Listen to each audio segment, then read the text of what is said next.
Hello, welcome. Today we will talk about a very general statement in astrology. According to this, natural benefic planets perform very well in the center triangle, while natural malefic planets do well in houses 3, 6, 10, and 11. You may have also heard that in houses 6, 8, and 12, where we say that planets should not be present, planets like Mars and Saturn perform very well in the sixth house, Mercury in the eighth, and Venus in the 12th. And if they are in these houses, there's nothing to be afraid of. This statement is not seen only with devotion, but also with the help of any emotion or bhavesh or planet. If there are natural malefic planets in 3, 6, 10, 11, and beneficial planets in the center record from any house or planet, then it is welcomed. It is believed that there will be an upliftment in the traits of that planet or the significator of that house, and it will receive support, right? Just like life has 50 shades of gray, Straley also has 50 shades of gray. This general statement has some shortcomings, like we said, that natural benefits are good in center triangle. But we say that if Venus is in 10th house, then it is bad. If Venus is in the 7th house, it is considered to have a defect related to the significator of relationships. So, what other factors should we consider before making such statements? Or how should we judge the 50 shades of gray in astrology? Let's get started. So, today's topic is the best and worst houses for the planet. Not just about planets. We will also talk about houses today. Just like one planet is saying that it doesn't feel good in this house, my energy is not in sync with the energy of this house. Similarly, one house also says, thank God this planet has come to me. But why did this particular planet come to me? No house likes a circling planet either. If there is a planet in any house that is in a death inducing position, is weak, debilitated, or affected, then that house also suffers, and it too questions why this planet has come to it. We will talk about how the planet feels and how the house feels. Let's first talk about the sun. The sun is a planet. Wherever it sits, it brings light energy. It performs well in houses 3, 6, and 11. If it is in wherever it sits, it brings light energy and highlights that house. It works well in houses 3, 6, and 11. In the third house, it gives toughness, hard work, strength, stamina, go-getter, attitude. In the sixth house, it strengthens work ethic, overcoming challenges, success. In the 10th house, it dignifies. If it is in the sixth house, it makes them strong, gives them a good work ethic, helps them overcome challenges, and leads to success. If it is in the 10th house, then it is dignified. In a career, it provides strength, ambition, and a good public image. Provided the sun is not afflicted there, one receives help from the government. The sun is considered very favorable in the 10th house. Even in the 11th house, all desire for schools is felt. The individual is driven, focused, and wants to be successful. Their network circle is also very well regarded and consists of the cream of society.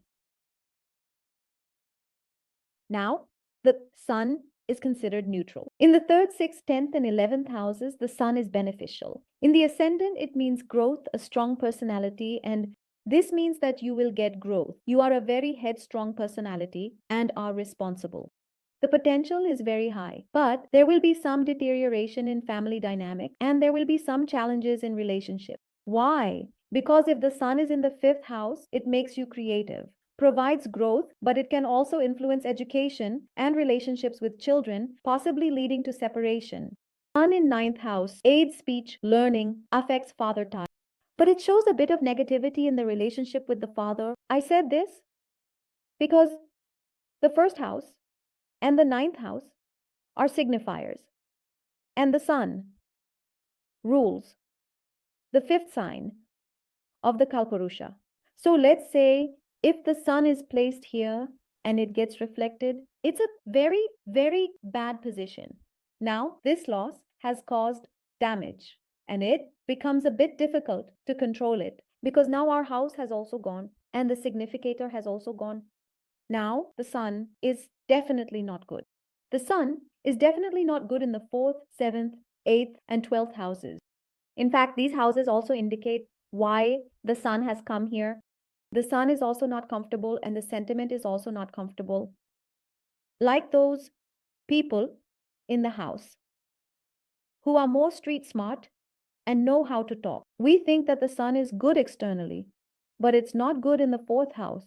If it has to run its course and maintain its ego when it comes into the house, it can spoil the domestic environment and make family life a bit challenging, where egos can clash.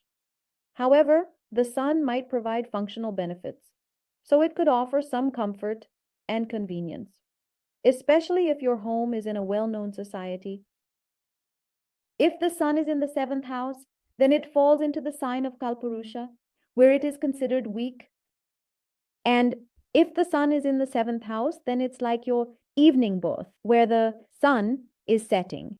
Again, the sun is not very strong, not very comfortable. The sun is not very welcomed in the houses of relationships. So it brings challenges in relationships. This house is also the house of darkness, where the sun goes. And because of the characteristics of this house, you might stay in the limelight, like you are a very good stroller. Even after you leave, people remember you, which is the essence of darkness. In this house, the sun, when it ends, is very uncomfortable. In this comfort zone, there it presents challenges itself. The 12th house is a big no-no because it is the death significator of the sun. This death significator place, this word indicates the significance of the place for any matter. When the significator of any planet goes into a death significator place, its significations are coming to an end. Let's assume, as mentioned earlier, that the house also speaks. I don't want the planet to be happy. He won't be able to pay attention to me. Whenever a planet is not in a death significator position, you need to see whether the house is having a greater impact or the planet itself. You must have seen many people whose sun is in the 12th house. It's not that all the significations of the sun have gone bad. Their ego or personality might change later on. He came in an Uber. Earlier, he was a bit of an isolated and peculiar kind of person. Prasad did everything for them. He provided everything for them. So how will we know that the significations of the planet are getting lost, that its significator is going away? This place is suffering. That house is suffering. For that, you need to see which sign and associations that planet is getting there. If a planet is in a good sign, sitting in good yogas like wealth yoga or royal yoga and is with friends, in his 3rd to 10th and 11th houses, if there are natural malefics and natural benefic planets in the center, then they are giving him strength. Similarly, if the Lord or significator of a house is afflicted, then that house is suffering more. Always check if the sun is in the 2nd house. It will give a fiery attitude to the face, but it will be intense. You will prefer to talk about care, family wealth will be there. And you will be able to accumulate strong sun causes separation. It's in good dignity, but in that house, the ego battles have seen separation. As I mentioned, the sun doesn't perform very well in the houses of relationships. It's good in the 10th house and the 11th house. Now let's talk about the moon. Where the moon is placed, is the moon strong or not? You have to look at a lot of things regarding the moon. You have to look at a lot of things about it. The moon, who is the association with? On the right, moon is simply a factor of fluctuation. Wherever it sits, it creates fluctuation. Like if he is like that, then there will be fluctuations in the work. There are also Dick Zeos there. But we were saying that benefic planets are good in the center and trine houses. Let's say it's a bird. Then now it has become weak. So there is a decrease in its natural significations. In the 7th house, the moon shows instability and a big change after marriage. In the 1st house, it gives a smiling face and cheerful demeanor, enhancing credibility. You will always talk with a smile, but you will also gain a lot of credibility. It becomes difficult to trust such people. So how do we understand the moon? The 2nd house is favorable with savings instability. The moon signifies food. There will be some instability in savings, but there will be a passion for singing and a love for food. Because the moon is a very strong significator of singing and food. If the moon is in the fourth house, then it represents their own house in the Kalpurush chart. Here, he is also Digbali, so it will provide emotional stability, a nurturing atmosphere, and a comfortable environment at home. But, it should not be afflicted. The very important fifth house gives creativity, learning, positivity, and growth. It is considered very good. The matter in the ninth house is where growth occurs. It's very good for learning. Our mind, yes, we need to learn from there. We are connected to it through our mind. So the moon is considered good in such positive houses. In fact, the third house is also considered very good for the mind. If there is a good planet among the benefic planets, it is the moon. Here too, you can expect positive results. Then, where is the bad? Where should the moon not be? If the moon is in the sixth house, the eighth house is the worst because it is also the place of death for them. And in the Kalpurush chart, it is in a debilitated position there. And what will happen with the 12th house? Now, as I was saying, we shouldn't look at the chart from just one angle. If the moon is in the sixth house, then it's a natural, soft planet that is there. Strong such people are very headstrong. They follow a very disciplined life because the sixth house represents our daily routine, and their daily routine will be very firm. I have to wake up in the morning and do this, then do that. I mean, you cannot want to do. So always look at the strength of the planet. Whoever is sitting in the sixth house is never welcomed. It will create fluctuations in the mind. But yes, the moon in the sixth house can indicate water-related health issues. In the house of relationships with the mother, it will also indicate health issues because when we look at the special child's health, we observe the strength of the moon. If the moon is affected in the eighth house, then there will be many health issues in childhood. The moon is also not good in the 12th house. However, the intuitive powers will be very strong there, and the healing powers will be very good. And imagination, it will be very good in the 12th house of the moon. Now, Mars is a destructive and bold kind of planet. He says that everything should happen his way. I am a soldier here. I am very gracious, competitive, and I am very assertive. So they just like the sun is from in 3, 6, 10. They will do well in the 11th houses, whether it's competition, courage, or the complement of tasks. Leadership qualities are needed. It's very good in work. In the 11th house, Mars will fulfill all the designers. But in the 10th, I have seen Mars can either make you a big bully workplace. So wherever Mars sits, it tries to exert control there. He's a soldier, right? Wherever he sits with authority, controlling, saving. Defensive, you're very protective. Mars is in the 7th area of your life. So you will become very protective of your partner. Where do challenges come for Mars? In the 4th, 7th, and 12th houses, especially in all the moksha trikonas. Malefic planets like the Sun and Mars, or any malefic planet, are not considered very good. Many challenges come in life. In the 4th house, if Mars is present, it can lead to conflicts. There can be violence in the home. Handling mystic matters can also become a bit difficult. But yes, they will give property. Mars is a death-inducing planet in the 7th house. This means that they definitely bring challenges in relationships. Mars also has its significations. Just like with brothers, property, college, there are also shortcomings in all of these.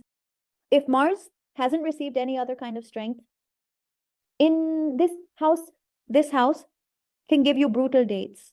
And it will also bring challenges related to health because it is a cruel planet in the 8th house from the ascendant. Mars in the 12th house brings discomfort in sleep. They will come. You must have definitely heard about this. Where there is domestic violence, Mars plays a significant role there. Of course, it can affect your relationship. Very pertinent if you have Mars in the 12th house under a bad yoga. With Rahu or any other malefic planet associated with Mars in the 12th house, Then it also indicates domestic violence. Now, how is Mars in the trine houses, specifically in the fifth and ninth houses? The ninth house brings peaceful energy. Mars here can boost growth and responsibility like a sun. Check Mars associations and position in the chart. Still, definitely check the associations of Mars, who it is with. How is Mars positioned in the chart? Which states are there? Before saying that Mars has come into the trine houses. And it's a good thing. Welcome, 3, 6, 10, and 11 to Mercury. Mercury is taken like water. Whoever they are with, they blend into their colors and ways, becoming just like them. Because the moon and Mercury are not projective planets, they are receptive planets. They receive and act according to what you say. That's why we have to look at these two very carefully. That's why the association of these two in conjunction is not considered good. Your mind and your intellect are focused on one side. There should be fiction. There, I may like you too much in that area of your life. Now, Mercury is generally considered good everywhere because wherever they go, they will try to learn there. They also try to learn something from their enemies. And you see that Mercury is also considered good in the eighth house because there it adapts, is communicative, and has deep interests. Learning is like that of a child. Wherever you place them, they will learn something from there. Mercury is a factor of duality, just like moon fluctuations. If Mercury is in the 10th house, it can provide 2 jobs. 11th house offers income. 7th suggests 2 marriages. Younger partner. 4th house implies education. If it's in the 7th house, your partner might look a bit younger than you. Having a childlike vibe in relationships. But again, the duality in the 4th house can mean that the home environment could be very education related. But it can give you 22 houses. But what's not so nice about the 4th and 7th houses is that they are the death-inducing placements for Mercury. Education provided good, 2 houses given. But again, is Mercury challenging in the 4th or 7th house? Mercury challenges in the 3rd, 4th, 6th, 7th, and 12th houses. Always watch out for that. Now, the challenging positions for Mercury will be in the 3rd, 4th, 6th, 7th, and 12th houses. We talked about the 3rd house as well because it signifies siblings and shows the sisters. If Mercury gets afflicted here, communication can become difficult. The throat will get affected. Remember, whenever a planet sits in a house, it also means the concept of Karakobhavnashaya applies, which means we have made an investment in advanced planning. So that's where the risk comes in. The more scattered the investment is, the more wealth will be generated and the less fear there will be. Currently, Mercury is exalted in the 6th house. In the case of the Kalpurush chart, Mercury's effects in the 6th house are evident. These have a very strong influence on relationships with relatives. You won't feel good about any of your relatives. You won't feel good about any of your relatives. Why did this come up, especially regarding the mother? On the side, in the 12th house, Mercury is in a low position in the horoscope of Kalpurush. It's not good here either. But Mercury in the 12th house can give great imaginative and intuitive power. So, 50 shades of gray, what is being received, what is happening. Not everything is black and white. Jupiter is the planet of expansion. Wherever they sit, they give openly and share knowledge. The speech is very good in this context. Everyone knows their benefits and placements. The center will be good in the Rico, where there will be growth, knowledge, and bands. And in the Lanya, Jupiter is said to eliminate all the flaws in the horoscope. So Jupiter is very good. Now let's figure this out. Where is it good? Where is it good? In the 1st house and the 4th house, it is considered very good. They provide knowledge and intelligence. The environment of the house will be very happy. So it will be a big house. There will be knowledgeable people, people who read, and those who give advice. You should not be affected by the conditions applied to the 2nd, 5th, and 9th houses. As Jupiter signifies those houses, here it is very good, undoubtedly very good. We just can't restore this loss. If someone becomes a victim, Jupiter does very well in the 10th house. But in the 10th, you have to watch out because it is a very benevolent, very giving planet. So you should not be giving too much to other people. They might take you for granted. That's why I said that good people are good inside the house, not outside. Why do the Sun, Mars, and Rahu perform so well here? Because how much then give what you should be getting back in return is a challenging position for Jupiter. In the 6th house, the 6th, 8th, and 12th houses are considered to have a lack of effort. You will have a lack of enemies in your life, but there won't be a lack of diseases. If a bad yoga is formed, that expands there. And if there is a strong good yoga, then Jupiter will bring you out of that disease. You must have heard both of your points. If Jupiter is in the 6th house, there won't be any diseases. If Jupiter is in the 6th house, there will be many diseases because it expands them. So Jupiter's association in the 6th house will not lead to untimely death. They are very good for spirituality. They are very good for a giving nature.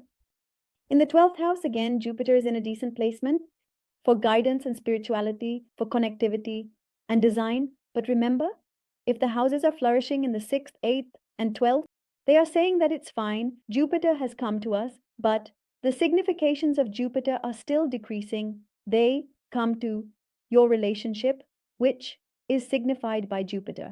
If there is a wealth yoga in the earth signs in the 6th, 8th, and 12th houses, then there could be money. Natural happiness with Jupiter's gift of bliss will decrease. The 3rd house is a big no-no for Jupiter because it is a death-inducing place. It could be that your skills are Jupiterian, related to travel, and they are purposeful, without any unnecessary fuss. But Jupiter shouldn't be here. In the 7th house, what I've observed is that everyone says that Jupiter creates a connection from the 7th, so there won't be a divorce. It provides stability and, of course, gives strength to the relationship. The relationship is based on responsibility. They show a comfortable environment or comfort. Jupiter disrupts unity. Actually, the reality inside is very different, especially if Jupiter becomes a functional malefic. It creates a different situation. It gives but doesn't let you stay together. Venus is a strategist, a minister of our cosmic family who plays the role of happiness in relationships and shows it to everyone.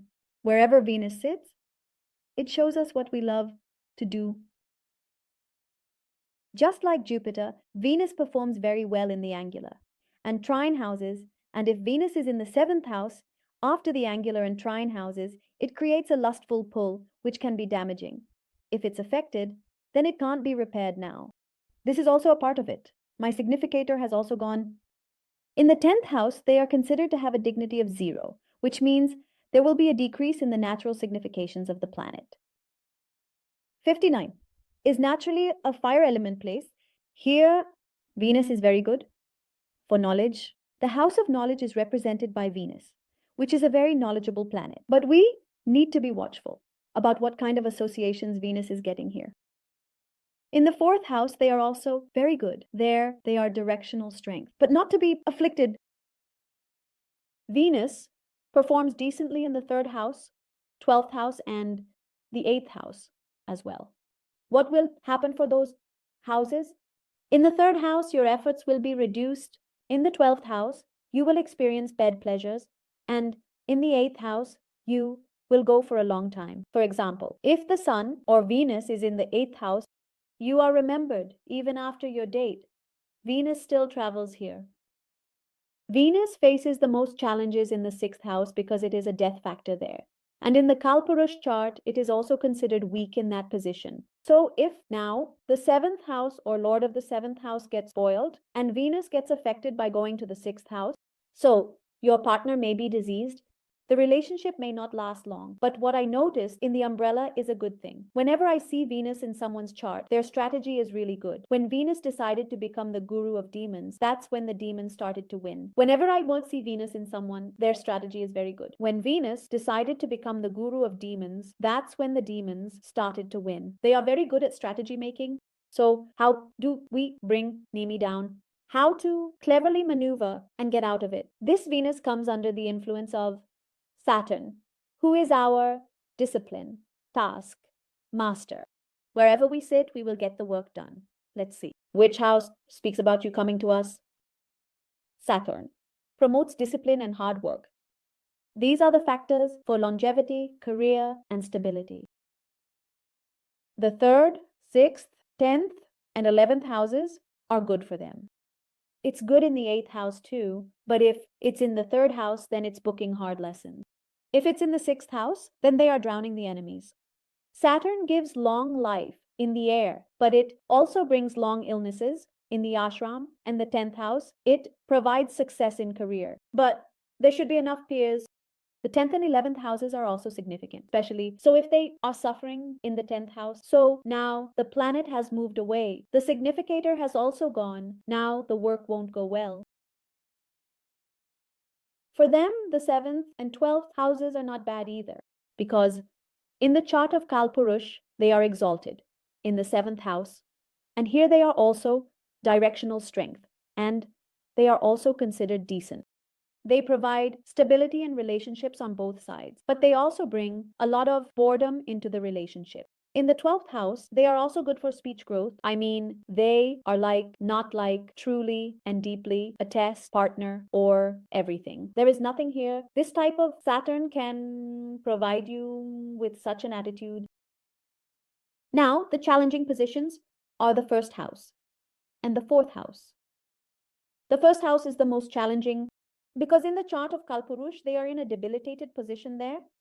Then that is their death significator position. Whenever you see Saturn in the ascendant, make sure to check if there are any health issues, whether my 1st house is suffering or if Saturn is suffering. Because my 1st house is also suffering, then if my longevity significator, Saturn is also suffering, it's also affecting longevity. So in this humming, I try to assess the entire chart well with an exalted Saturn in the 1st house. Looking at this significator, Saturn. Now, if Saturn then is in the 4th house, it can still provide property. They can provide comfort and convenience. Again, just like Kill, Saturn doesn't perform very well here either. Saturn in the 4th house and the 2nd house can provide material comfort, but it can also create an unhappy environment in the family or bring in a strict taskmaster who doesn't let anyone be too happy. In the 59th house, Saturn is also not considered good because it's not a very intelligent planet. What will happen is that it will delay education and make you a slow learner. Work won't be done on time. Saturn has entered the 5th line from the ascendant. How good it would be, but she is your night lord. It has entered the 5th house. This is a planet of good houses, and it has received a good sign in the 5th house. So what will happen? You will see people like lawyers who calculate. What does Saturn do? They calculate. They are the judges of everyone. And it gives like to learn the last breath of the house of learning. If Saturn lasts for a long time, then your learning will also last for a long time. So basically, what I want to see, you cannot conclude good or bad from this one statement. You should read the whole story to see if there are benefic planets in my O center triangle, so they might not be a factor. Those people of that planet are not sitting there and suffering. If there are benefic planets in the 3rd, 6th, 10th, and 11th houses, are they involved in any bad combinations? Remember, malefic planets make our lives difficult, while benefic planets make our lives easier. So, the presence of malefics in the 3rd and 6th houses means we have competition and struggles in our lives. And the presence of benefics in the 3rd and 6th means we have less competition and enemies in life. There, those planets definitely travel even. The significations of malefic planets also travel in the 3rd and 6th. Less of competition in enemies, life, but those planets would definitely travel there even. The significations of malefic planets also travel in the 3rd and 6th houses. I hope you liked today's video and that you now read this astrology in a more comprehensive way. 50 Shades of Astrology. Thank you so much